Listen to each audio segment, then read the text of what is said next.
જય ગિરનારી બાબા, જય ગિરનારી. જય ગિરનારી. બાબા હું બહુ જ દુઃખી છું, પણ એક મિનિટ, તમે તો મયુરભાઈ લાગો છો. મયુરભાઈ નહીં, મયુર બાબા બોલ.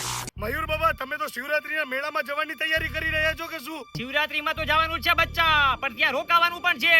અરે પણ તે રોકાવું છે શું કામે? સાવ ભવનાથમાં જ રહી જવું છે કે શું? અરે બચ્ચા, જૂનાગઢમાં સોફાનું જોરદાર એક્ઝિબિશન આવવાનું છે ને સોફા લઈને જવાનું છે. જોરદાર સોફા મળવાના છે ડિસ્કાઉન્ટમાં. અહીંયા બેહી થાકી જવાય છે. તો મિત્રો, જૂનાગઢની જનતાને જણાવવાનું કે જૂનાગઢમાં સૌપ્રથમવાર રાજકોટની સૌથી વિશ્વાસુ બ્રાન્ડ સોનેરી સોફા લઈને આવી રહ્યું છે સોફાનો મહાસેલ, જેમાં તમને 50% સુધી ડિસ્કાઉન્ટ મળી જશે ને એ પણ 10 વર્ષની વોરંટી સાથે. અહીંયા તમને corner sofa, lounger sofa, sofa set તેમજ ક્યાંય ન જોયા હોય એવી અવનવી ડિઝાઇન કલર સાથે સોફાનો વિશાળ ખજાનો મળી જશે. અને પૈસા ના હોય તો બજાજના કાર્ડમાં 0 ડાઉન પેમેન્ટના સરળ હપ્તે પણ મળી જશે. આ સેલ તારીખ 21 ફેબ્રુઆરી થી 23 ફેબ્રુઆરી સવારના 10 થી રાતના 10 વાગ્યા સુધી રહેવાનો છે. એડ્રેસની વાત કરીએ તો president hall, railway station road, Junagadh. તો પહોંચી જાજો.